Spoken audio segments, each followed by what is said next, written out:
Cuaderno 229 de Cristianisme y Justicia. El reconocimiento de las personas LGTBIQ+ en la Iglesia, a cargo de Montserrat Escribano y Enric Vilà. Prólogo de James Martin. Montserrat Escribano es doctora en Filosofía, premio extraordinario en el doctorado, máster en Ética y Democracia, licenciada en Teología y licenciada en Humanidades, profesora en la Facultad de Teología San Vicente Ferrer. Pertenece a la Junta de la European Society of Women in Theological Research, a la Asociación de Teólogas Españolas y al Grupo de Investigación en Bioética de la Universidad de Valencia, y forma parte también del Consejo de Redacción de la revista Iglesia Viva y del equipo de formación de Cáritas Diocesana de Valencia. Enric Vilà es licenciado en Teología por la Facultad de Teología de Cataluña, licenciado en Ciencias Empresariales por ESADE y máster en Gestión de Entidades sin ánimo de lucro por la Universidad de Barcelona, subdirector del Centre LGTBI de Barcelona, miembro de la Asociació Cristiana de Lesbianas y Gays de Cataluña y del Fòrum Europeo de Grupos Cristianos LGTBI, colaborador de Cristianisme y Justicia y de la revista Iglesia Viva.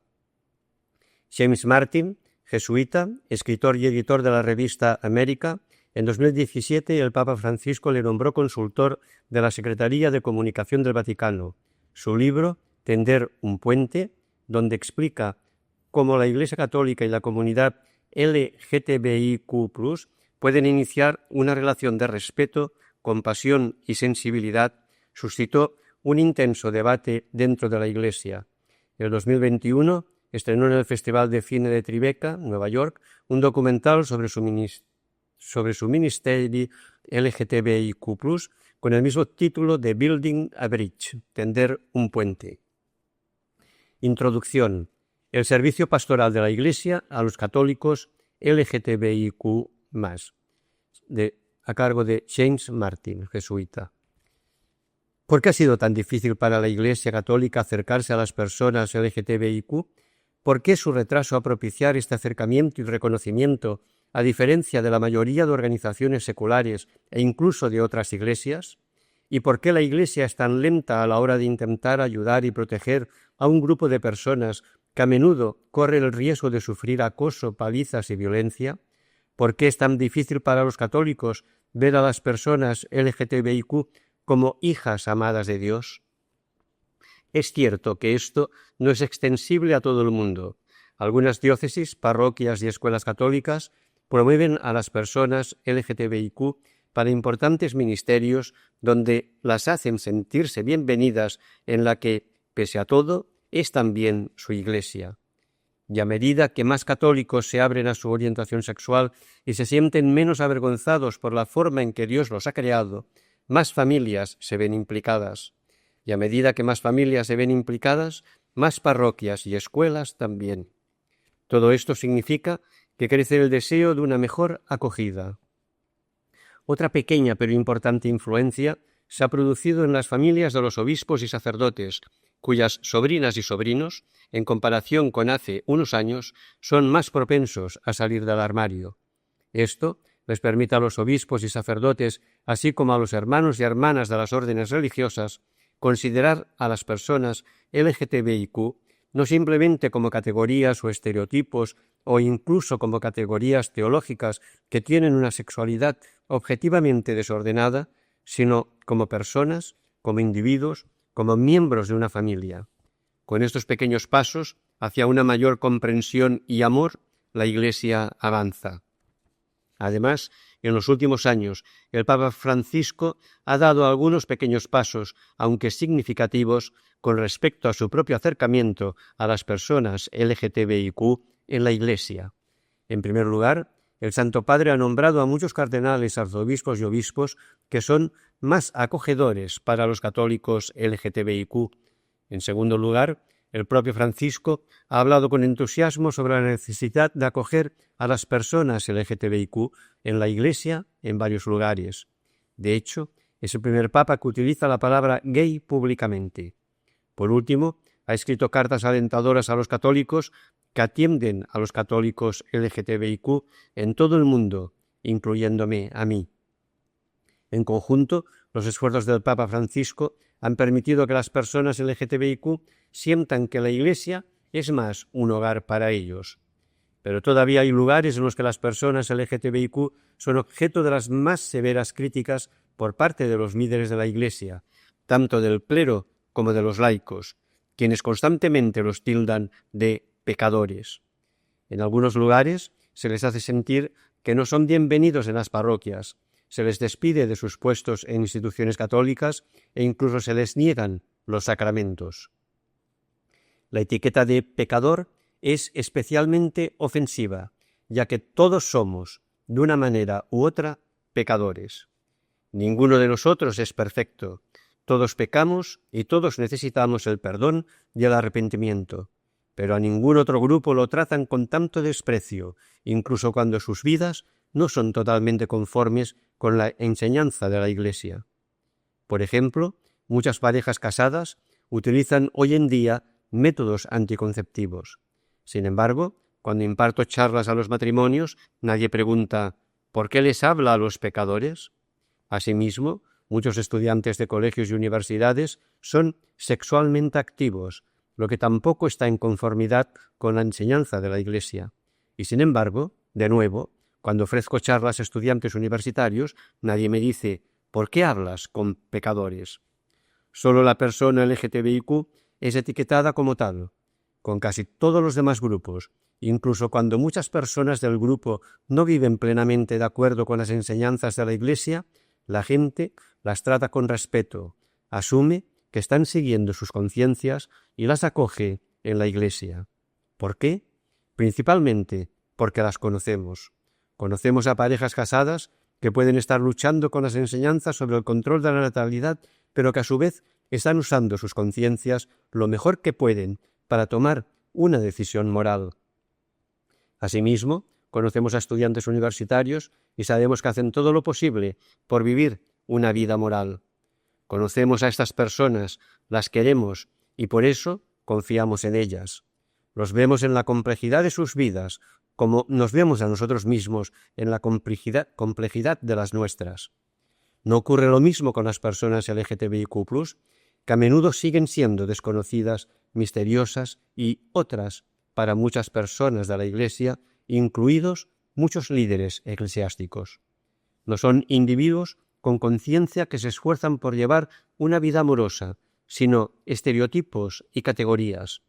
Por eso son rechazados, excluidos y condenados.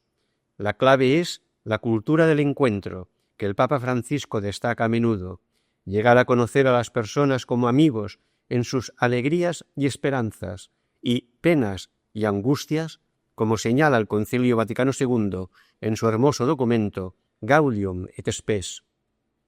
En efecto, los gozos y esperanzas y las tristezas y angustias de todas las personas, dice la Iglesia en ese documento, son los gozos y las esperanzas y las tristezas y angustias de los seguidores de Cristo. ¿Por qué? Porque nada genuinamente humano deja de suscitar un eco en sus corazones. En otras palabras, la Iglesia está cerca de todas las personas. Sin embargo, está más cerca de algunas personas que de otras. Naturalmente, estamos cerca de los que conocemos. Esta es una de las razones por las que la Iglesia debe acercarse a las personas LGTBIQ para que podamos conocerlas, amarlas y acompañarlas. Esta es la tarea de la Iglesia hoy en día, porque esta fue fundamentalmente la misión de Jesús: llegar a todos los que se sentían abandonados, excluidos o marginados. Jesús lo hizo repetidamente en su ministerio público, acercándose a un centurión romano, a una mujer samaritana, a un recaudador de impuestos llamado Zaqueo. Todas las personas que por diferentes razones se encontraban en los márgenes. Ese centurión romano ni siquiera era judío. Esa mujer samaritana ocultaba una extraña historia sexual y fue condenada al ostracismo por su propio pueblo. Y ese recaudador de impuestos, en connivencia con el poder ocupante de Roma, fue, muy probablemente, odiado por sus compañeros judíos. Sin embargo, Jesús se acerca a ellos y recuerda a sus discípulos que no se trata de estereotipos o categorías, sino de personas. Por lo tanto, llegar a los que están en los márgenes, y en la Iglesia no hay nadie más marginado que las personas LGTBIQ, no es sólo la tarea de la Iglesia, sino el ministerio de Jesús mismo. Por lo tanto, el acercamiento pastoral a los católicos LGTBIQ no es simplemente una moda, ni una tendencia pasajera, ni siquiera algo que responda a las presiones de la cultura, sino una labor constitutiva de la Iglesia y una misión que encuentra sus raíces últimas en los Evangelios. Nuevo apartado: reconocimiento de la orientación sexual, diversidad de situaciones dentro y fuera de la Iglesia, a cargo de Enric Vilà. He venido para que tengan vida y la tengan en abundancia. Juan 10:10. La orientación sexual de las personas es diversa. La homosexualidad, orientación sexual hacia las personas del mismo sexo, es una constante en el tiempo, en el espacio y en las diferentes culturas. Globalmente, son diversas las vivencias personales. Debe tenerse ello en cuenta a la hora de mostrar la realidad en la Iglesia. Sus miembros han vivido históricamente y viven hoy su orientación sexual de manera plural. Pinceladas de un panorama mundial diverso. Según el Pew Research Center, las personas que viven en Europa Occidental y América del Norte son las que generalmente aceptan más la homosexualidad que aquellas en Europa del Este, América del Sur, Oriente Medio y el África subsahariana. En Asia y el Pacífico, la gente generalmente está dividida en función del desarrollo económico de las naciones, las actitudes religiosas y políticas. Las personas con orientación sexual homosexual padecen un triple estigma: crimen, enfermedad y pecado. Entre la vida o la muerte. Un primer grupo de personas vive sometido a una violación cotidiana de sus derechos humanos, a una constante criminalización y bajo la amenaza de pena de muerte. Estas personas padecen la llamada homofobia de Estado. Como señala la ILGA World, existe plena certeza jurídica de que la pena de muerte es el castigo para los actos sexuales consensuales entre personas del mismo sexo en 6 Estados miembros de las Naciones Unidas: Brunei, Irán, Mauritania, Nigeria, 12 estados del norte únicamente, Arabia Saudita y Yemen. En otros 5 países, ciertas fuentes lo señalan: Afganistán, Qatar, Emiratos Árabes Unidos, Pakistán y Somalia, incluida Somalilandia. En 30 países, el crimen se castiga con hasta 8 años de prisión y en 27 países el castigo va de 10 años a cadena perpetua. Los países que todavía imponen la pena de muerte por actos sexuales consensuales entre personas del mismo sexo lo hacen basándose en disposiciones de la Sharia o ley islámica, conjunto de códigos éticos y morales derivados de la tradición islámica, a la vez un sistema religioso y un sistema jurídico, o inspiradas en ella. A pesar de un número de eruditos e imanes disidentes, el punto de vista islámico tradicional sobre la sexualidad no heterosexual es de fuerte desaprobación. Supervivientes en su entorno. Un segundo grupo de personas con orientación sexual hacia personas del mismo sexo luchan por sobrevivir en permanente estado de discriminación, desprotección y patologización en 67 estados de las Naciones Unidas, a los que se pueden sumar los 43 estados donde, si bien no hay criminalización, tampoco hay protección de derechos. En todos ellos existe restricción de la libertad de expresión y del registro de organizaciones que trabajan la orientación sexual y a favor de estas personas estigmatizadas como enfermas y pecaminosas. Si bien se va imponiendo prácticas de conversión, como señala la ILGA World, no existe un único término que haya sido adoptado de manera consistente y universal para referirse a los esfuerzos para cambiar la orientación sexual, la identidad de género o la expresión de género de una persona. La terapia de conversión se ha convertido en la expresión paraguas más común, junto a terapias reparativas o ex-gay, cura gay, etc. Globalmente, estos esfuerzos pueden adoptar una infinidad de formas, métodos o prácticas desde la lobotomía, la castración, la ingesta de hormonas, hasta las terapias de aversión, electroshock, aversión química, etc., reacondicionamiento masturbatorio, hipnosis, internación en clínicas o campos, psicoterapia y counseling con métodos abusivos o cuestionables, desnudez, terapia de contacto, bioenergética, consejería religiosa, exorcismo y curas espirituales milagrosas, etc.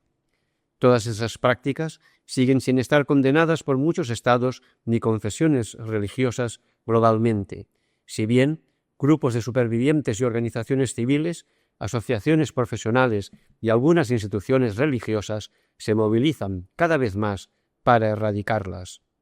Por otro lado, como señalan estudios recientes entre las personas con orientación homosexual y bisexual que están en la etapa adolescente, la probabilidad de realizar alguna conducta suicida aumenta. Esto se debe a los factores estresantes a los que se enfrentan las minorías sexuales por el hecho de serlo y a los factores de riesgo propios de la adolescencia, ya que en esta etapa aumenta el riesgo de adquirir hábitos tóxicos junto a la aparición de cambios en la conducta, en la ética y en el sentido de la responsabilidad. Que un adolescente se halle en esta situación puede implicar, respecto a las personas heterosexuales, un aumento de hasta un 40% del riesgo de que exprese ideas suicidas o intente suicidarse. Lograr una plena calidad de vida. En un tercer grupo de países, según ILGA Europe, el colectivo LGTBI+ y aliados se movilizan por lograr una calidad de vida plena. El objetivo es alcanzar la igualdad de derechos y la inclusión tanto de las personas con orientación sexual, homosexual o bisexual, como de las personas transexuales e intersexuales en las diversas sociedades. Los datos muestran cómo el progreso que se ha dado por sentado no solo es cada vez más frágil, sino particularmente vulnerable a la violencia por fuerzas antiderechos humanos. Concretamente en Europa, si se puntúa entre 1 y 100 el grado de cumplimiento de los derechos de las personas LGTBIQ+, los tres mejores países en 2021 fueron Malta, 92%, Dinamarca, 74% y Bélgica, 72%, que estarían a la cabeza. Y Armenia, 7%, Turquía, 4% y Azerbaiyán, 2% en la cola. Es profundamente preocupante el estancamiento casi completo en el tiempo en los derechos y la igualdad LGTBIQ y en general ha habido una ofensiva contra la democracia y la sociedad civil y no solo en Polonia y Hungría. España puntúa con un 62%, posición 11ª en 2021, peor que el 67%, posición 4ª en 2020. En España, según el Ministerio del Interior, los delitos de odio siguen en aumento. Se presentaron 1.802 denuncias registradas en 2021, un 5,6% más respecto a 2019, antes de la pandemia. Por motivos de orientación sexual e identidad de género, fueron registradas 477 denuncias, 26,5% del total de 1.802 casos. Supone ya la segunda causa, solo superada por motivos de racismo y xenofobia, el 37,6% de las denuncias. La mayoría de víctimas, y también sus autores, son hombres entre 26 y 40 años. Las amenazas, las injurias y la promoción e incitación pública al odio, hostilidad, discriminación, se computan como los hechos delictivos que más se repiten, siendo Internet y las redes sociales los medios más empleados para cometer estos hechos. La vía pública urbana es el lugar preferente, pero entidades como la Federación Estatal de Lesbianas, Gays, Trans y Bisexuales, FELGTB, Redes contra el Odio, Observatori contra la Homofobia en Cataluña, etc., señalan que las cifras son mayores si se amplía el campo a incidentes discriminatorios que tal vez no son constitutivos de delito. Los datos de Interior son de denuncias en comisarías, mientras que los que aportan las entidades recogen también quejas planteadas a las fuentes de recogida, muchas de las cuales no terminan en denuncia formal. Todavía existen muchas resistencias a la denuncia formal por parte del colectivo LGTBIQ, por varias razones fundamentales. El miedo a manifestarse como LGTBIQ, la desconfianza en las administraciones y los cuerpos y fuerzas de seguridad y la creencia de que no sirve para nada. Como en Europa, los delitos de odio que no se denuncian no se pueden investigar ni enjuiciar, lo cual deriva en impunidad y envalentona a los perpetradores. Ellos también permanecen incontables, oscureciendo el verdadero alcance del problema y la urgente necesidad para actuar. Las víctimas que no denuncian tales delitos no recibirán ni reparación ni el apoyo necesario. ¿Por qué no lo hacen? Los resultados muestran que la mayoría piensa que hacerlo no cambiaría nada, que los procedimientos son demasiado burocráticos y requieren mucho tiempo, o que dudan porque no confían en la policía. El rostro oscuro de los delitos de odio no denunciados sigue siendo alto. En Europa, demasiadas personas LGTBIQ viven en las sombras, temerosas de ser ridiculizadas, discriminadas o incluso atacadas. A pesar de que algunos países han avanzado en igualdad LGTBIQ, los resultados muestran pocos avances en los últimos 7 años. La mayoría LGTBIQ aún evita tomar la mano de su pareja en público, pues una gran parte dice haber sufrido acoso. La mayoría, casi nunca o rara vez, se muestra abierta a expresar su orientación sexual. Un tercio de la población, siempre o con frecuencia, evita ciertos lugares o ubicaciones por temor a ser asaltado, amenazado o acosado por ser LGTBIQ, especialmente entre personas de 15 y 17 años que casi nunca se muestran abiertos a ser LGTBIQ. La mayoría de la población europea, según el Eurobarómetro 493 sobre discriminación, dice estar discriminada por razones de orientación sexual en su país. La mayoría de las mujeres están cómodas con las muestras de afecto entre ellas, pero solo un 53%. Entre dos hombres se suspende, 49%. Entre los mayores de 55, solo el 37%. Las cifras aumentan con el nivel de educación, estar a la izquierda políticamente y tener una mayor categoría socioprofesional. En términos generales, la mayoría de los europeos se sienten cómodos si uno de sus hijos tiene una relación con personas del mismo sexo, con que una persona homosexual ocupe un alto cargo político electo, tener como colega a una persona homosexual en el trabajo, y están de acuerdo que no hay nada malo en una relación sexual entre dos personas del mismo sexo.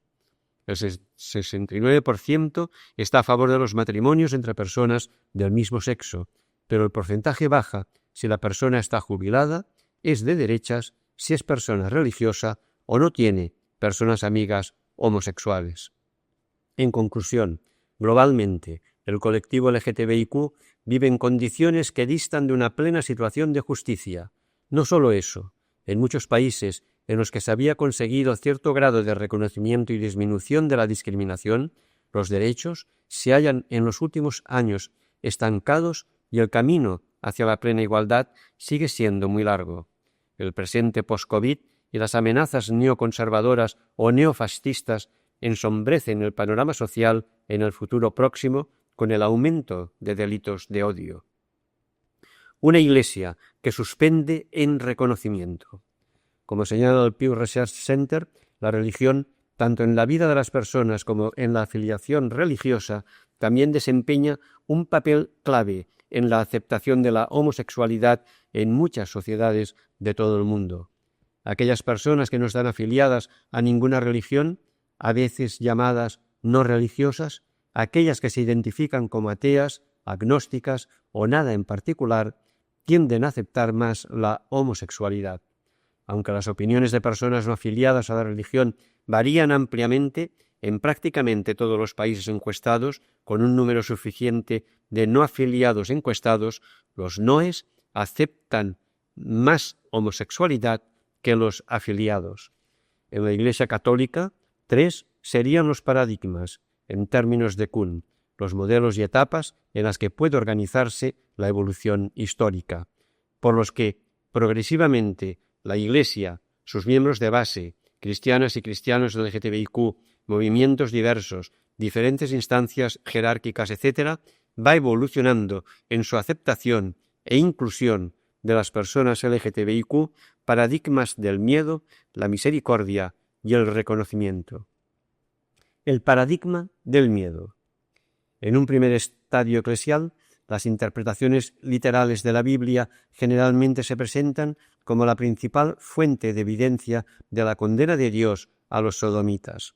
Los pasajes más comúnmente citados incluyen la destrucción de las ciudades de Sodoma y Gomorra como un ejemplo de cómo Dios reacciona a la sodomía, y el Levítico, donde el término abominación se utiliza para describir el acto de un hombre yaciendo con otro hombre.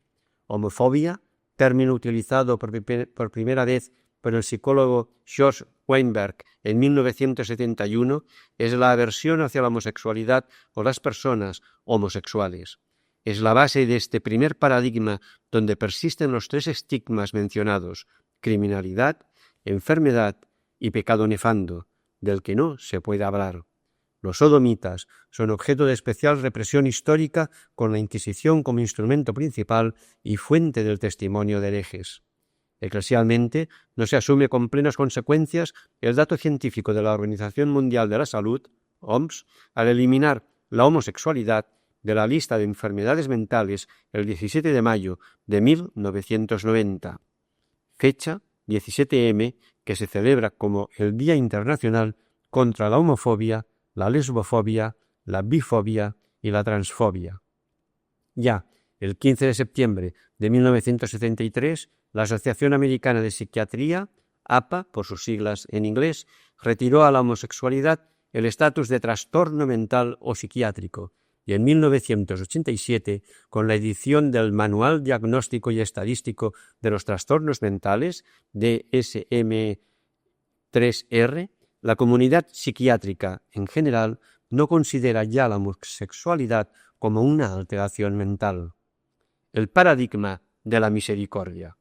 Un segundo paradigma eclesial supera la criminalización de las personas LGTBIQ, pero persiste en ellas la sombra de enfermedad y la concepción de pecado por su estilo de vida. La aparición del neologismo homosexual, acuñado en 1869 por Carl Maria Benker, homo, del griego homoios, el mismo, y sexo, del latín sexus, inaugura la modernidad y este paradigma. Desde el magisterio se habla ya de personas homosexuales con Pablo VI en la Declaración sobre algunas cuestiones de ética sexual del 29 de diciembre de 1975. La Congregación para la Doctrina de la Fe subrayaba el deber de tratar de comprender la condición homosexual y se observaba que la culpabilidad de los actos homosexuales debía ser juzgada con prudencia. Al mismo tiempo, la Congregación tenía en cuenta la distinción comúnmente hecha entre condición o tendencia y actos homosexuales. Con la aparición en 1992 del Catecismo de Juan Pablo II, se afirma que el origen psíquico de la homosexualidad permanece en gran medida inexplicado, y las personas homosexuales deben ser acogidas con respeto, compasión y delicadeza. Se evitará, respecto a ellas, todo signo de discriminación injusta, en los números 2357 y 2358. De todas maneras, el Magisterio ratifica su postura en el número 2357, afirmando que la Sagrada Escritura los presenta como depravaciones graves, y la tradición ha declarado siempre que los actos homosexuales son intrínsecamente desordenados, son contrarios a la ley natural y no pueden recibir aprobación en ningún caso. Con Benedicto XVI, el 4 de noviembre de 2005, se frena explícitamente la ordenación de sacerdotes homosexuales cuando desde la Congregación para la Educación Católica aparece la instrucción sobre los criterios de discernimiento vocacional en relación con las personas con tendencias homosexuales antes de su admisión al seminario y a las órdenes sagradas. Por otro lado, el Vaticano se niega a firmar la Declaración de la ONU sobre orientación sexual e identidad de género del 18 de diciembre de 2008, iniciativa francesa contra la discriminación de personas LGTBIQ, respaldada por la Unión Europea y presentada ante la Asamblea General de las Naciones Unidas y firmada por 96 de los 193 Estados miembros.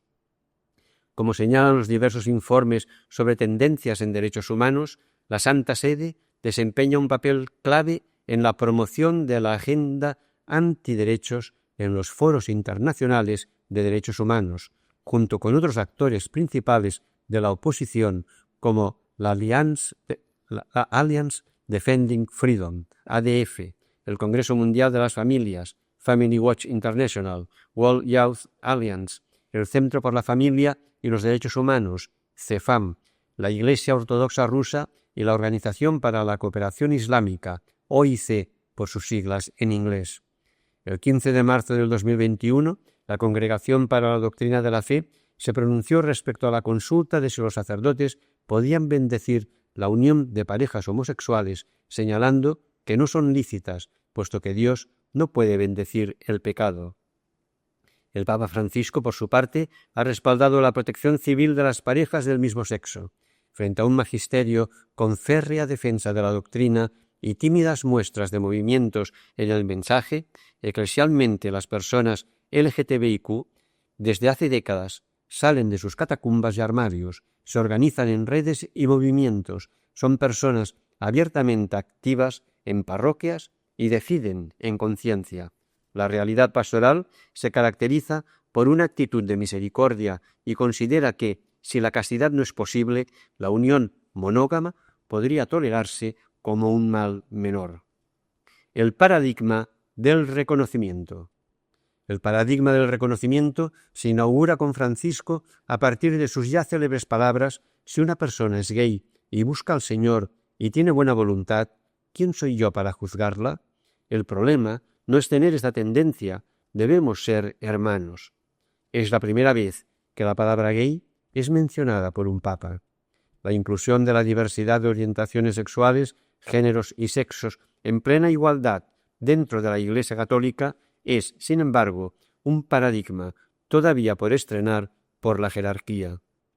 En este tercer estadio trabajan desde hace décadas las personas cristianas de toda condición, activas en comunidades cristianas, Red de Comunidades de Vida Cristiana, CVX, etc., en comunidades cristianas formadas por personas LGTBIQ+, como la Asociación Cristiana de Lesbianas y Gays de Cataluña, ACGIL, y muchas otras entidades de base que a veces también comparten redes en el conjunto del colectivo LGTBIQ. Internacionalmente, en redes como el Fórum Europeo de Grupos Cristianos LGTBIQ, la Global Network of Rainbow, Catholics GNRC, son todas entidades, comunidades, movimientos y redes, tanto eclesiales como específicamente LGTBIQ, locales e internacionales. El paradigma del reconocimiento ya es una realidad en otras iglesias. Se caracterizan por ser plenamente inclusivas, liberadoras, no heteropatriarcales ni paternalistas, donde, a modo de ejemplo, las bendiciones y el sacramento del matrimonio de personas del mismo sexo tienen cabida y plenitud. La Iglesia Católica se distancia de sus hermanas ecuménicas protestantes, como la anglicana, la luterana, etc., que le llevan una ventaja de décadas de recorrido pleno en este paradigma. Son ejemplo de hermanas mayores, no exentas de dificultades en este camino. Una asignatura pendiente. El Rainbow Index of Church in Europe, RISE 2020, nos muestra el panorama de la realidad del camino.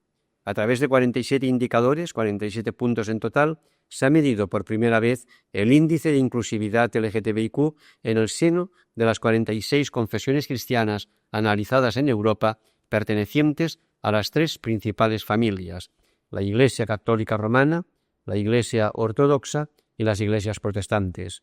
La Iglesia Católica en España, por ejemplo, ocupa la posición 39 de 46 con tan solo 5 puntos de los 47 posibles.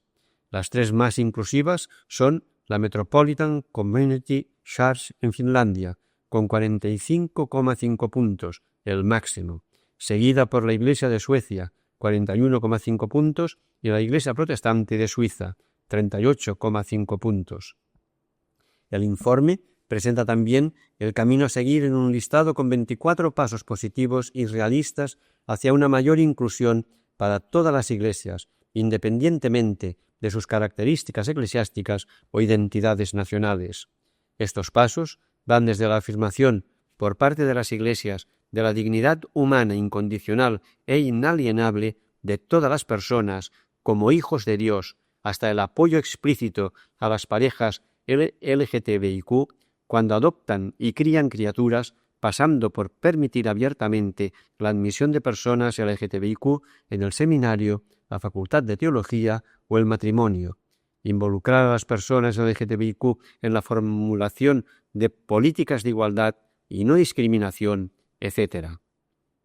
La Iglesia Católica suspende el reconocimiento de las personas LGTBIQ. Es una asignatura pendiente. Puede aprender de otras confesiones cristianas, especialmente de las iglesias protestantes. Como señala el jesuita Pablo Romero, el reconocimiento magisterial en la Iglesia Católica supone un proceso lento, que requiere también una renovada visión del valor de la tradición donde quepa la posibilidad de evolución.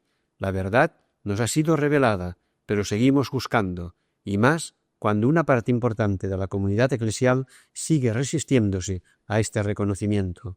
Por tanto, se requiere aquí de una renovada visión del papel del magisterio, una visión que necesitará de una transformación interior de la jerarquía y más cuando muchos obispos proceden de zonas del mundo donde aún se discute si la homosexualidad es un delito. Nuevo apartado: Biblia y orientación sexual, a cargo de Enrique Vilá. Que os améis los unos a los otros como yo os he amado, en Juan 15:12. Uno de los elementos para el reconocimiento de las personas LGTBIQ tiene relación en cómo el magisterio interpreta la Biblia. Y es importante conocer la exégesis de los textos. La exégesis es la rama de la teología que investiga y expresa el verdadero sentido de las Sagradas Escrituras.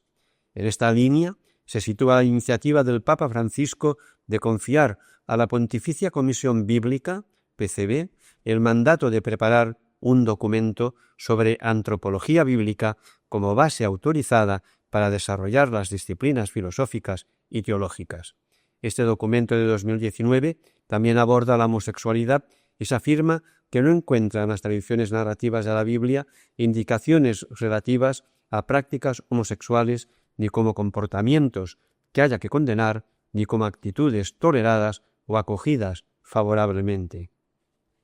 Como señala el jesuita y biblista Xavier Alegre, el silencio bíblico y más concretamente el silencio de Jesús, por lo que podemos saber gracias a los 4 evangelios sobre la homosexualidad, es fundamental para abordar la cuestión.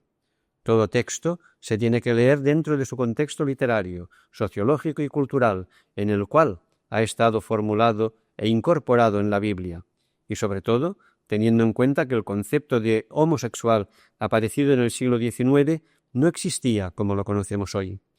Para una interpretación cristiana de la Biblia, el conocimiento y el comportamiento de Jesús, su filosofía, son esenciales como elemento clave que nos permita orientarnos dentro del pluralismo bíblico. Textos que se utilizan para condenar: relatos de Sodoma en Génesis 19 y de Gibeá en Jueces 19. La historia del pecado de Sodoma, sobre la cual cae el juicio divino con la total destrucción de la ciudad, pertenece al ciclo de Abraham. Constituye un contrapunto que contrasta con la historia del hombre marcado por la bendición. Como señala la PCB, denuncia la conducta social y política que no acoge al extranjero con respeto y, por tanto, pretende humillarlo, obligándolo a someterse a un infame tratamiento de sumisión. Esta práctica degradante amenaza también a Lot, que es responsable del extranjero cobijado bajo su techo. Esto revela el mal moral de la ciudad de Sodoma, que no solo niega la hospitalidad, sino que no soporta que entre sus ciudadanos haya quien abra su casa al forastero. Lot, de hecho, había cumplido con los 2 ángeles los mismos gestos tradicionales de hospitalidad que había realizado Abraham con los 3 hombres que pasaron junto a su tienda. Esta acogida consigue la salvación para Lot y la bendición de la paternidad para Abraham. Una ulterior confirmación, todavía más fuerte, se desprende del relato de Jueces 19, en cierto sentido paralelo al de Sodoma. Se trata del mismo pecado practicado por hermanos en relación con aquellos que pertenecen a otra tribu de Israel.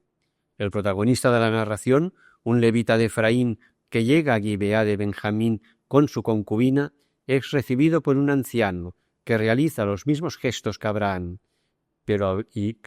y Lot. Pero algunos ciudadanos de Gibeá, gente malvada, se presentan al dueño de la casa con la petición de conocer al huésped. Al final, su violencia se descarga sobre la mujer del levita hasta hacerla morir, lo que demuestra que no se sentían sexualmente atraídos por el varón, sino que sólo deseaban imponerse sobre el extranjero, humillándolo con un trato infame, tal vez con la intención final de matarlo.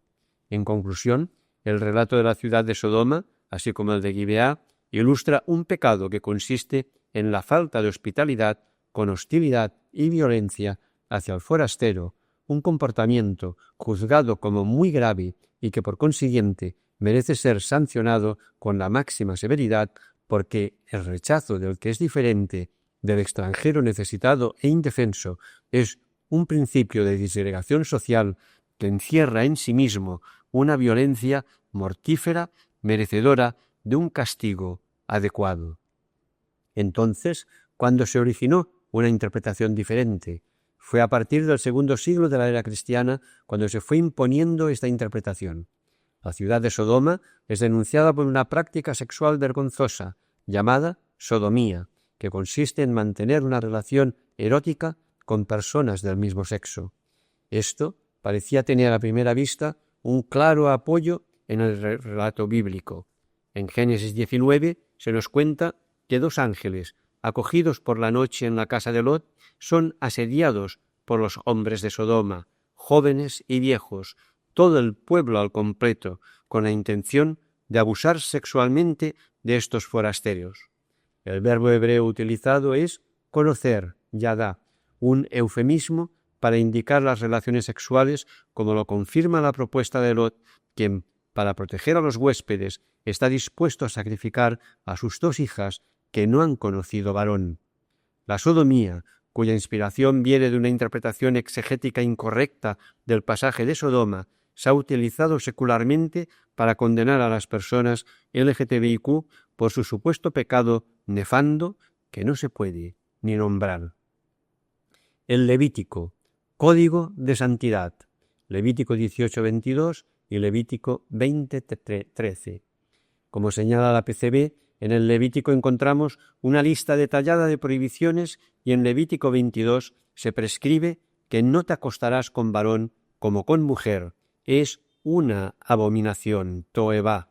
Y en Levítico 20:13 se indica la sanción. Si un varón se acuesta con otro varón como con una mujer, ambos han cometido una abominación. Han de morir, caiga su sangre sobre ellos. La gravedad del acto perpetrado se refleja en la pena capital. No hay noticia de que tal sanción se haya aplicado alguna vez. En cualquier caso, el legislador no ofrece motivos ni para la prohibición ni para la severa pena impuesta. ¿Cómo hemos de interpretar estos textos?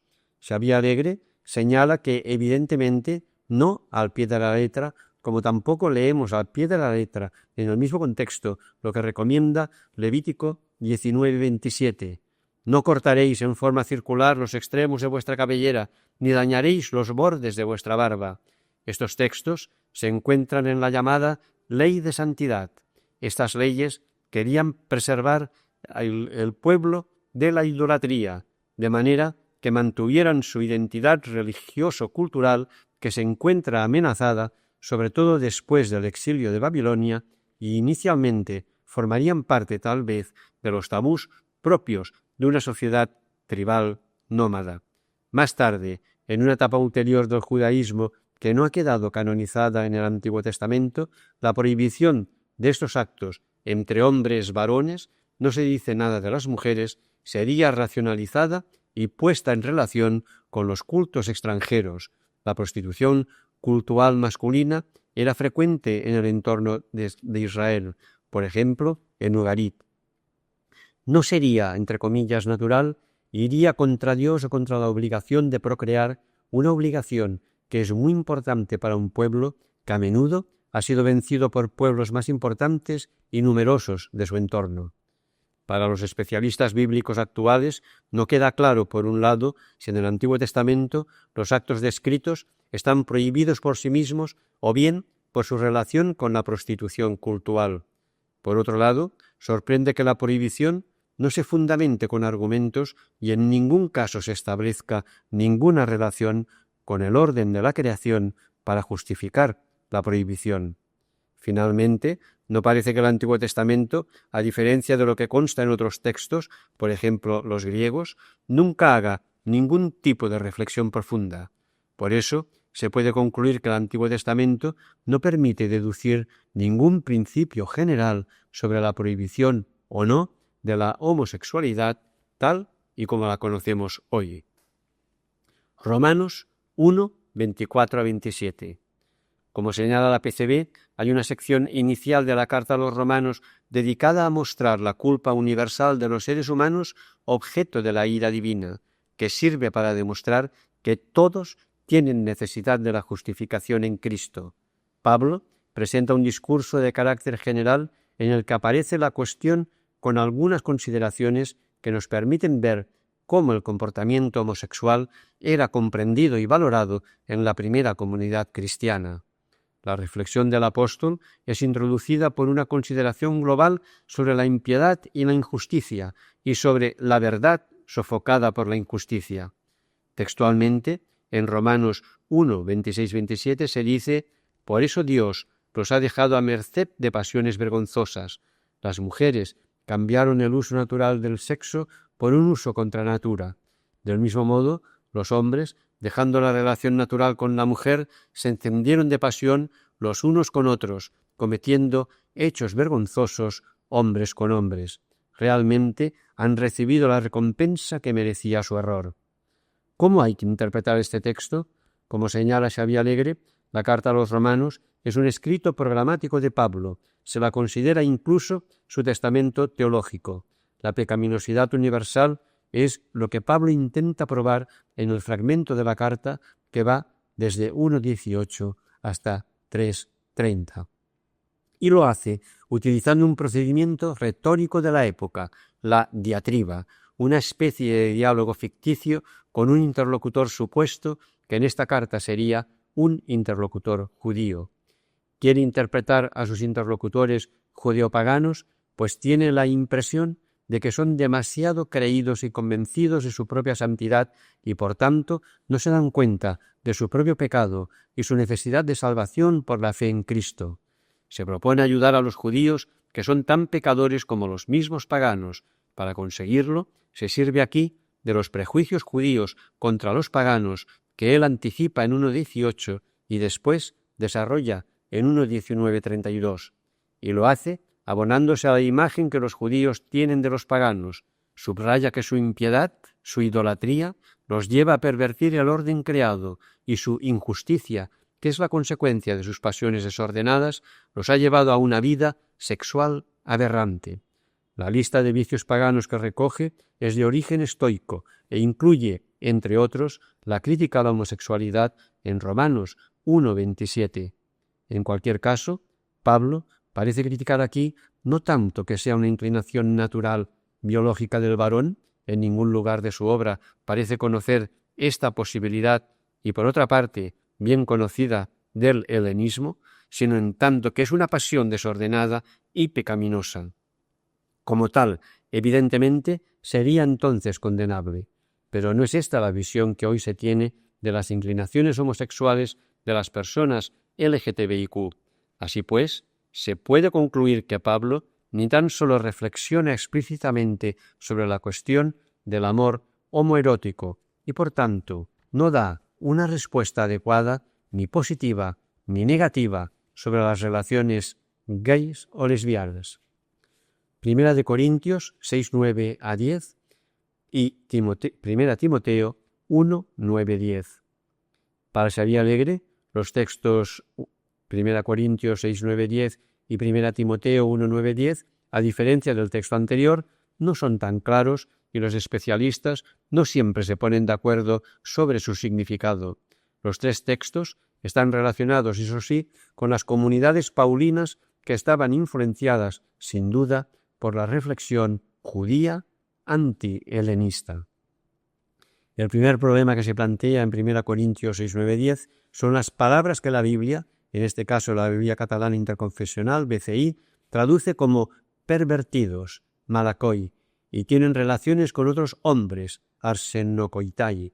Estas palabras se encuentran en un catálogo de vicios tradicional que Pablo ha incorporado en su carta y no está tan claro que las palabras que Pablo utiliza aquí se refieran a la homosexualidad, pues pervertidos traduce una palabra que no siempre tiene connotaciones sexuales, pero aquí el contexto, dado que se encuentra después de adúlteros y antes de tienen relaciones con otros hombres, parece implicar esta connotación sexual.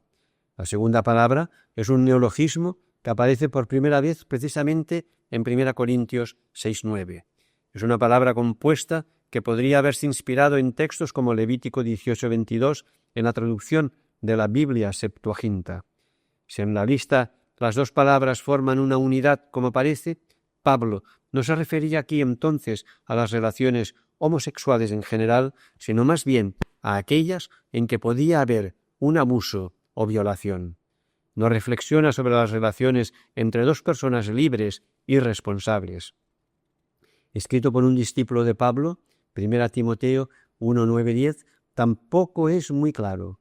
Según los especialistas, dado que las palabras que se han traducido por inmorales, pornois, y los que tienen relaciones sexuales con otros hombres, la misma palabra que en 1 Corintios 6, 10, se refieren por el contexto del catálogo de vicios en el cual se encuentran, el sexto mandamiento, aquí el autor se refería a los adúlteros y a algunos abusos en las relaciones con otros hombres. Se aprovecha el autor de un catálogo de vicios para hacer quedar mal a los adversarios que están destruyendo la comunidad. Este texto tampoco aporta ningún elemento suficientemente claro que ayude a poner luz en el debate teológico actual sobre la homosexualidad. Textos que inspiran un nuevo paradigma. La Biblia ofrece también textos inspiradores para las personas LGTBIQ y todas aquellas que, de buena voluntad, buscan la verdad. Son textos que inspiran y contribuyen a construir el nuevo paradigma de reconocimiento de la diversidad de orientaciones sexuales dentro de una iglesia inclusiva. David y Jonatán. 1 de Samuel 18:1-4 y 2 Samuel 1:26. Qué dolor siento por ti, hermano mío, Jonatán, cómo me encantabas. Tu amor me era más maravilloso que el amor de las mujeres. Los dos libros de Samuel, que eran al principio uno solo, recogen una serie de antiguas tradiciones heterogéneas referidas al período que va del nacimiento de Samuel hasta el tiempo de la sucesión al trono de David, 1070-970 a.C. aproximadamente. Jonatán, hijo de Saúl y heredero al trono, conoce a David y siente una simpatía profundísima por él y comienza a amarlo como a sí mismo. Jonatán y David hicieron un pacto de amistad, porque Jonatán lo amaba como a sí mismo.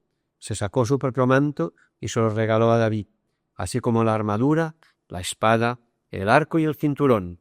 En su último encuentro, David y Jonatán se besan. Los dos lloraban, uno y el otro. David era el que más lloraba. Jonatán le dijo: «Vete en paz, de lo jurado por nosotros dos, por el nombre del Señor, que el Señor mismo sea testigo entre tú y yo, entre mi descendencia y la tuya, para siempre». El dolor de David ante la muerte de Jonatán en 2 de Samuel 1:26 es muy inspirador del amor a Jabá entre los dos. Como señala Xavier Alegre, el Antiguo Testamento muestra sin problemas la relación de David y Jonatán con unos rasgos que parecen implicar el amor homosexual de dos personas, en principio, bisexuales. Ruth y Noemí, libro de Ruth. Pero Ruth contestó: no insistas en que te deje, que me separe de ti. Donde tú vayas, allá quiero ir yo. Donde tú vivas, quiero vivir yo. Tu pueblo será mi pueblo, tu Dios será mi Dios. Donde tú mueras, allá moriré yo, y allí seré enterrada. Solo la muerte nos podrá separar. En Ruth 1, 16, 17. El libro de Ruth recibe el nombre de su protagonista, una moabita que, una vez muerto su marido, un judío emigrado al país de Moab, sigue a su suegra Noemí cuando ésta retorna a Belén. Después de una serie de situaciones estructuradas más o menos de acuerdo con las leyes del matrimonio, Ruth se casa con Booz, pariente de Noemí, y tiene un hijo, Obed, que es presentado como el padre de Jesé y el abuelo de David. Ruth, moabita, extranjera, es capaz de renunciar a su pueblo y aceptar la fe de Israel.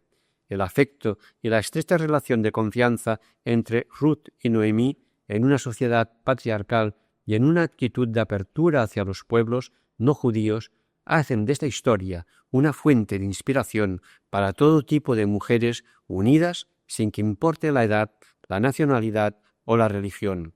Muy inspirador es que el verbo hebreo unirse, davak, que aparece en el libro de Ruth, sea la misma palabra usada en Génesis 2:24 para describir la relación de un hombre y una mujer en matrimonio. La determinación de Ruth se va confirmando a lo largo de todo el libro. El milagro de Jesús al criado del centurión, Mateo 8, 6, 13 y paralelo en Lucas 7, 1, 10. Un centurión lo fue a buscar y le suplicaba: Señor, mi criado está en casa en la cama, con parálisis y sufre terriblemente. El centurión lo apreciaba mucho. El pasaje de la fuente Q del milagro de Jesús al criado del centurión es revisado en la modernidad por los biblistas.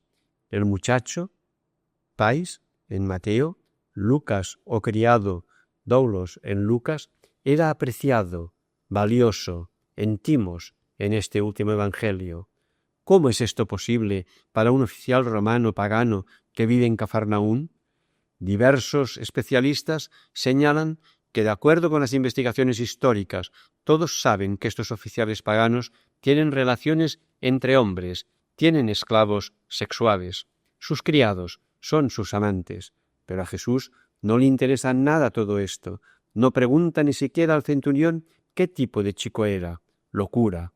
¿Estamos seguros de que el centurión era homosexual? Claro que no, pero cualquiera podría sospecharlo. El centurión sabe que el amor por su criado se tendría por indecente y pagano, y no es digno de que Jesús entre en su casa. Jesús elogia su fe y no hace ninguna pregunta sobre aquella relación. Hacia una exégesis inclusiva. La PCB afirma, en conclusión, que el examen exegético realizado sobre los textos del Antiguo y el Nuevo Testamento ha sacado a la luz elementos que deben considerarse en una valoración de los aspectos éticos de la homosexualidad. Ciertas formulaciones de los autores bíblicos, así como las normas disciplinares del Levítico, requieren una interpretación inteligente que salvaguarde los valores que el texto sagrado trata de promover, evitando así repetir al pie de la letra todo lo que conlleva rasgos culturales de aquella época. La contribución ofrecida por las ciencias humanas, junto con la reflexión de teólogos y moralistas, será indispensable para una adecuada exposición del problema, sólo esbozada en este documento. Además, será necesaria una atención pastoral, sobre todo en lo que se refiere a las personas, para realizar ese servicio del bien que la Iglesia ha de asumir en su misión en favor de la humanidad. Por su parte, Xavier Alegre concluye que el estudio de los textos bíblicos que se refieren de alguna manera a la sexualidad nos ha mostrado que desde la Biblia no podemos resolver el debate actual sobre la homosexualidad, pues no es la cuestión actual la que preocupa a los diferentes autores bíblicos. Ninguno de los textos bíblicos que se han utilizado en este debate para condenar la homosexualidad en general no permiten esta interpretación. Esto nos obliga a repensar de manera radical nuestros juicios morales y nuestras reflexiones teológicas sobre la homosexualidad. Y esto precisamente por fidelidad a la Biblia y a Jesús de Nazaret, que, como se ha visto, nos obliga a tener muy presente el contexto sociocultural concreto de cualquier norma moral y de prohibición ética. Se nos pide, por tanto, una reflexión muy profunda y seria sobre este tema, que nos ayude a librarnos de muchos prejuicios y a profundizar en el talante evangélico, una reflexión que nos lleve a una auténtica práctica evangélica y a ser buena noticia en un mundo que margina injustamente a los homosexuales. Quisiera finalizar con las inspiradoras palabras de Pablo a los cristianos de Galacia en la sección 3:1-5-12 de la 1:5-12 de la carta. Pablo busca argumentos para hacer ver a los Gálatas que Jesucristo nos ha traído la libertad y que no deben dejarse de arrastrar otra vez por la esclavitud de la ley. La promesa de Dios está destinada a todos por medio de la fe en Jesucristo. Ya no hay judío ni griego, esclavo ni libre, hombre ni mujer, todos sois uno en Cristo Jesús. Hoy en día, esas palabras son también inspiradoras para heterosexuales y personas gays y lesbianas, para bisexuales, transexuales e intersexuales y personas queer. Todas merecen un reconocimiento en la Iglesia Católica. También son inspiradoras para cristianos y no cristianos, todos llamados a ser libres e iguales para construir juntos un mundo de justicia sin discriminaciones de ningún tipo, con pleno reconocimiento. Nuevo apartado, el tercero, condición humana creyente y sexualidad, a cargo de Montserrat Escribano. La Iglesia de este tiempo sinodal tiene la oportunidad de traspasar el marco de la acogida en el que se ha instalado con respecto a las llamadas minorías sexuales o a las mujeres, para transitar hacia un espacio de reconocimiento y de diálogo fecundo desde el que pensar la complejidad de la sexualidad y del sexo, así como el derecho de aparición de todas las personas creyentes.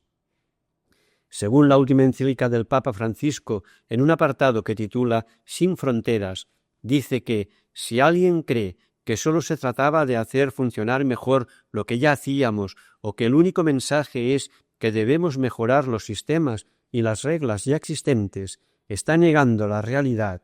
En Fratelli Tutti 7.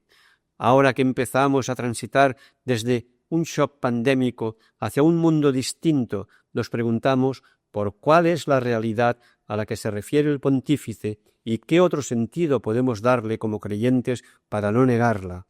Por un lado, tenemos la certeza de que comenzamos un tiempo distinto, pero por otro, desconocemos los contornos del mundo que apenas asoma.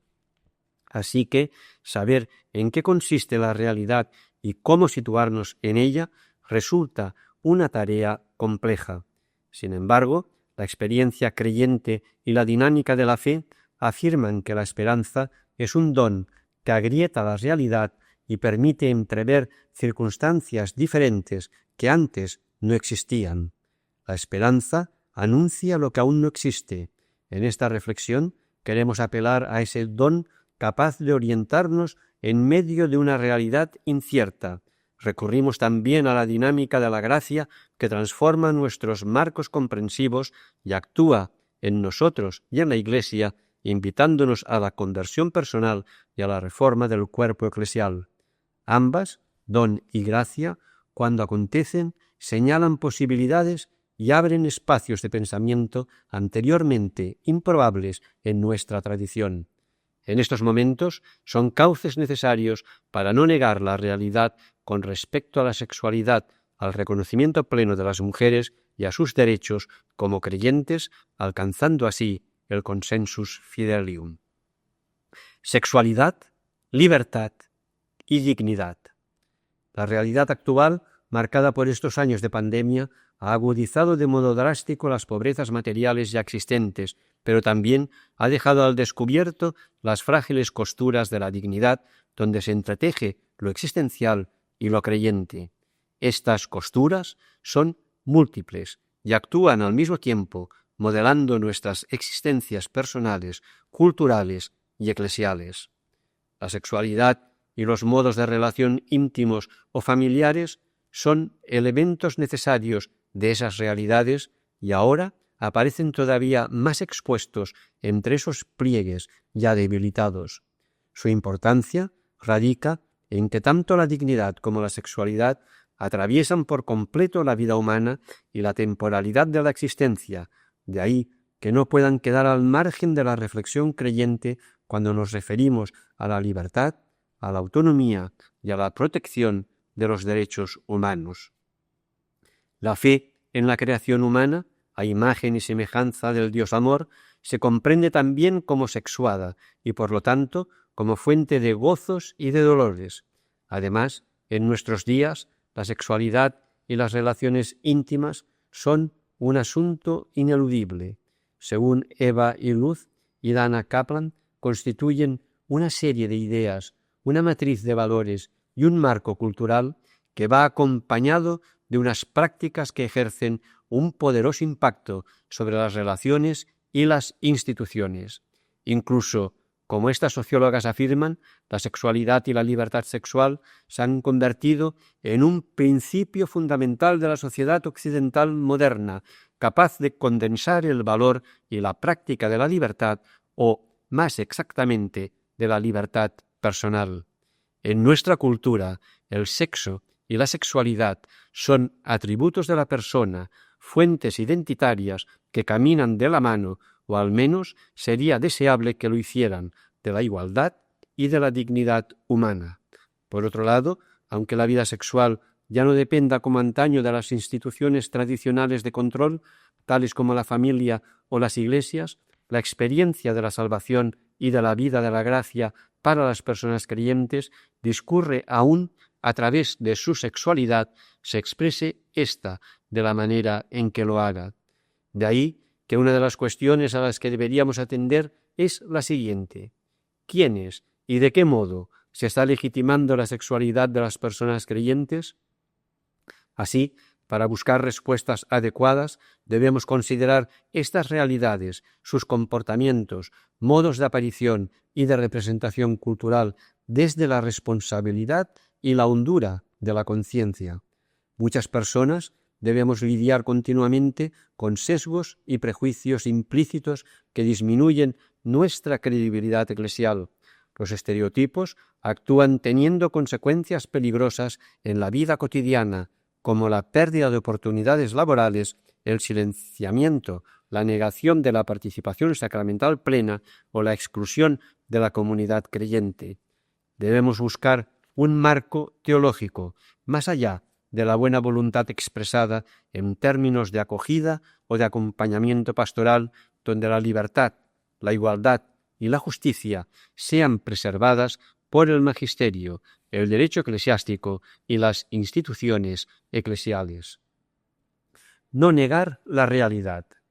Términos como libertad, dignidad, igualdad, creencias religiosas o tradición se entrelazan y cobran sentido dentro de unos contextos culturales determinados que los legitiman. En el caso de nuestras sociedades occidentalizadas, cada uno de ellos va de la mano de conceptos tales como sexo, sexualidad, género, amor, consentimiento, libre elección, satisfacción, deseo, patriarcado y, en el caso de ser creyentes, también aparece la posibilidad del pecado. Juntos conforman un marco de inteligibilidad de la fe en el que nos movemos y pensamos la realidad. Sin embargo, la realidad alberga modos cognitivos, formas y expresiones injustas que impiden que la Iglesia sea un espacio misericordioso de salvación para muchas historias personales.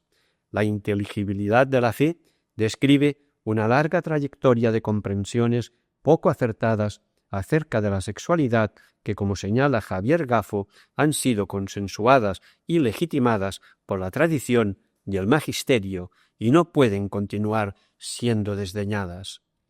Quizá una de estas formas de legitimación sea que llevamos mucho tiempo centrando la reflexión acerca de la sexualidad tanto hetero como homosexual o bisexual en las prácticas, en su biología, en su pertinencia social y especialmente en la incomodidad que generan. Pareciera que las reflexiones sobre la moral sexual han quedado atrapadas en sistemas lógicos monocausales cuyo único centro es la conducta.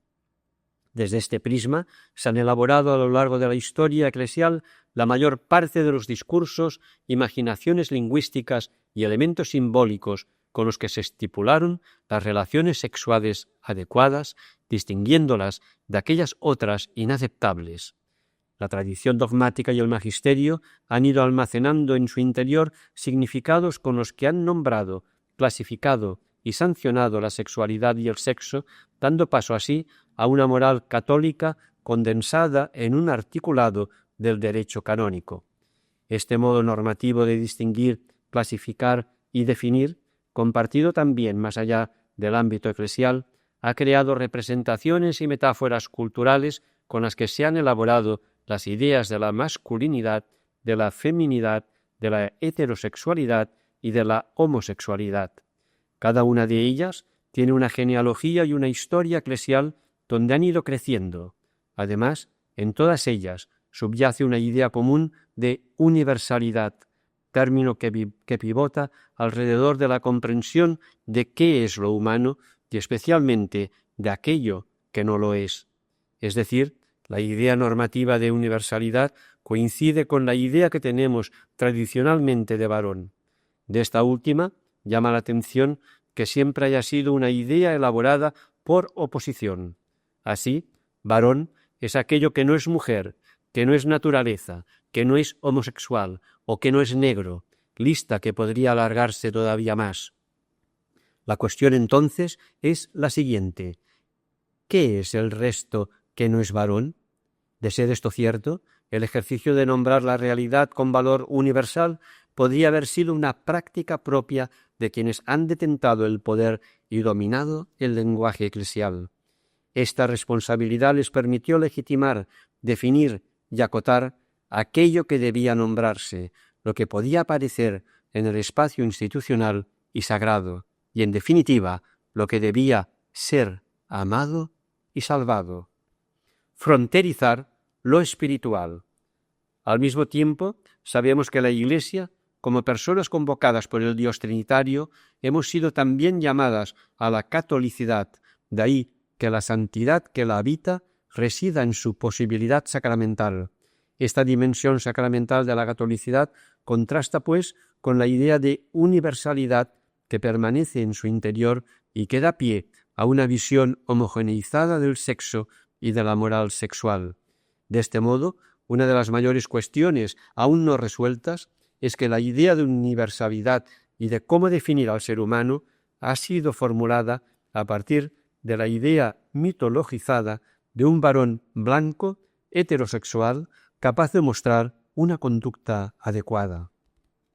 La idea normativa de universalidad que subyace en el magisterio puede haberse confundido a menudo con la de uniformidad. Si esto es así, este marco comprensivo podría estar reduciendo la vida sexual y la complejidad del sexo y de nuestro ser relacional a la conducta. Esto podría esconder y atenazar la diversidad que en ella reside a cambio de conceder dentro de una cultura clerical una cierta seguridad y determinados privilegios para algunos. La vida humana, su intimidad y mutualidad no pueden verse reducidas a un comportamiento ni a la expresión de su conducta. Cuando estos modos de pensamiento asoman, generan asimetrías humanas que refuerzan, como apunta el Papa Francisco, las fronteras y proyectan las sombras de un mundo cerrado. El sufrimiento, la injusticia, la ausencia de reconocimiento y de cuidado, la exclusión o el silenciamiento son indicadores de biografías obligadas a la invisibilidad y sometidas al desprecio de su sexualidad. El ideal de conducta eclesial ha sido la heteronormatividad que ha actuado como una ideología impuesta para muchas personas en nuestra extensa historia eclesial. Sin embargo, ha llegado el momento de reclamar cambios, reformas y conversiones profundas propias de un Dios trinitario que manifiesta su proximidad y proximidad para toda la humanidad. De no ser así, los efectos asimétricos que provocan los modelos heteronormativos y el patriarcado podrían dañar el autoconcepto y la autoestima, tanto personal como eclesial, o incluso podrían negar el derecho a existir de muchos creyentes. Como Iglesia, debemos ser conscientes de que estamos ante una situación peligrosa de fronterización espiritual. Esta situación daría paso a un infierno de lo igual, siguiendo la expresión del filósofo Byung-Chul Han, donde se difuminaría la diversidad y se borraría lo diferente. Este panorama dificulta en mucho el seguimiento de Jesús y provoca el empobrecimiento moral de la Iglesia. La comunidad eclesial, desde su sensus fidei fidelium, tiene la capacidad, animada por el Espíritu Santo, de reconocer que la realidad debe ser modificada y traspasada si no queremos continuar negándola. No dejarnos animar sería impedir que la vida personal y eclesial pudiera alcanzar la plenitud y la dinamis a la que ha sido llamada. Por el contrario, una mirada agraciada sobre la sexualidad permite percibirla como espacio de acogida, de encuentro, de cuidado, de solidaridad y de amistad necesaria para disfrutar gozosamente de lo sacramental y saborear la salvación sin medida que se nos ofrece. Agrietar la realidad. La Iglesia, habitada por ese espíritu, se reconoce también como cuerpo inquieto. Esta imagen sugiere que el cuerpo eclesial es una realidad abierta y sinodal que alberga en su interior vidas muy diversas. La filósofa Simone Weil nos recordaba la distancia que hay entre lo que se es y aquello que se ama. La distancia que ofrece lo distinto, afirmaba Weil, genera la posibilidad de que sea amado. Señalar esa distancia que se da también entre la humanidad y el Dios trinitario nos hace comprender que el amor siempre surge a partir de lo distinto, de lo que no controlamos, de lo que nos excede. Entonces, podemos formularnos las siguientes preguntas. ¿Por qué la diversidad sexual o las personas LGTBIQ son una incomodidad en el interior de la Iglesia? ¿Por qué existen sexualidades y modos de vivir el sexo cuya presencia molesta o son vidas que han sido reducidas a una conducta? ¿Por qué determinadas biografías no pueden ser reconocidas o se comprimen en prácticas calificadas de desviadas o pecaminosas? ¿O bien, por qué son tantas las personas obligadas a guardar silencio o a permanecer invisibilizadas en sus comunidades eclesiales o religiosas? Las dudas son muchas, pero las personas bautizadas podemos aferrarnos a una esperanza evangélica capaz de transgredir cualquier límite, incluidos los que presenta nuestra tradición. La razón es sencilla, ya que son muchas, demasiadas las personas que viven aún con temor, que se ven obligadas a disimular o incluso a mentir debido a su orientación sexual. Cada una de estas situaciones proyecta sombras o fronteriza nuestros marcos cognitivos y espirituales, sosteniendo desigualdades y asimetrías. Frente a ello, tenemos la esperanza surgida de la gracia. San Pablo la nombró como aquello que sucedía a pesar de toda esperanza, porque brotaba de la relación con un Dios amante que orienta y posibilita el sentido pleno de nuestras existencias. La esperanza no sucede sin movilizar nuestros marcos cognitivos y creencias. Esta movilización existencial es un modo de agrietar y de ahondar que permite percibir que algo distinto puede estar brotando, aunque para ello precise de cambios y de estructuras que le den posibilidad. Un nosotros posible y visible.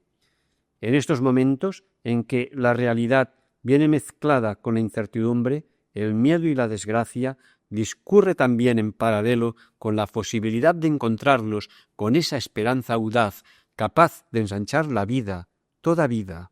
No obstante, ni la conversión ni la esperanza que nombro pasan por alto las complejidades de una realidad creyente que se mezcla con la tradición heredada y con el contenido de una doctrina transmitida que es virtuosa, pero también dañina. Al mismo tiempo, la esperanza y la conversión provocan una mirada crítica que abre la posibilidad de que toda dificultad pueda ser traspasada. De ahí que analizar desde el Evangelio la sexualidad, el sexo y las relaciones entre hombres y mujeres no sea sólo un intento de recuperar aquello que se echa de menos o sencillamente un esfuerzo por mejorar las reglas existentes, sino que, como dice el Papa Francisco, ha de ser una oportunidad para orientarnos de nuevo hacia la construcción de un nosotros posible. La incomodidad del cuerpo inquieto eclesial. Ciertos marcos de inteligibilidad albergan en su interior comprensiones sesgadas sobre la moral sexual cristiana o bien no ahondan lo suficiente en las posibilidades que abrió el Concilio Vaticano II. Estos marcos estrechos asignan a determinadas orientaciones sexuales lenguajes y retóricas que se sirven de términos como desviación, enfermedad, orientación errónea, sodomía, e incluso han llegado a calificarlas de conductas pecaminosas e ilegítimas. El recurso continuado de algunos pastores, sacerdotes y creyentes hacia estos lenguajes perpetúa, por un lado, las asimetrías morales y, por otro, sirve para señalar, denunciar, perseguir vidas que son tachadas de conductas reprobables o desviadas, restando así sus posibilidades de existir y su derecho de aparición. A menudo, la sexualidad y el sexo han sido percibidos como espacios para las relaciones contractuales de lo que debe practicarse para ganar la salvación. Las mismas relaciones matrimoniales, desde el punto de vista del lenguaje utilizado por el derecho canónico, interpretan la vida sexual de la pareja desde la finalidad de la procreación o la educación de la prole. Sin embargo, lejos de las leyes contractuales, la vida de la gracia nos recuerda, como dirá San Pablo, que somos templo de la Ruá y que no nos pertenecemos. Eso supone que cada historia albergada en una corporalidad, así como todo el cuerpo de la Iglesia, son espacios sagrados para saborear esa gracia desbordada y derramada. La cuestión que deberíamos abordar entonces es de qué modo, como Iglesia, estamos leyendo la diversidad de los cuerpos y sus relaciones. Incluso podríamos preguntarnos, en este tiempo sinodal, quiénes deben legitimar la corporalidad y qué políticas de género deberíamos establecer. Para que la Iglesia sea un cuerpo inquieto de salvación, necesitamos cambiar nuestros marcos de inteligibilidad teológicos con respecto a la sexualidad, el sexo, a las relaciones y a cómo se establecen nuestras identidades y subjetividades creyentes. El paradigma único no puede ser el de unas conductas que consideramos aceptables frente al resto, calificadas de reprobables. Es cierto que desde hace unos años, como Iglesia, estamos practicando la acogida en el caso de las personas LGTBIQ y el reconocimiento a las mujeres. La simbología a la que se recurre es la de la Iglesia como madre capaz de acoger. Sin embargo, la incomodidad aparece cuando muchos de estos grupos señalan que ya son Iglesia y que por lo tanto no necesitan ser acogidas, sino reconocidas y que sus derechos eclesiales sean respetados. El paradigma de la acogida crea un marco de inteligibilidad estrecho donde las personas LGTBIQ continúan siendo comprendidas a partir de sus prácticas sexuales y, en el caso de las mujeres, por su capacidad reproductiva y maternal. La conversión de nuestros marcos teológicos para alejarnos de situaciones injustas, patriarcales u homófobas precisa ir acompañada de una reordenación institucional y jurídica.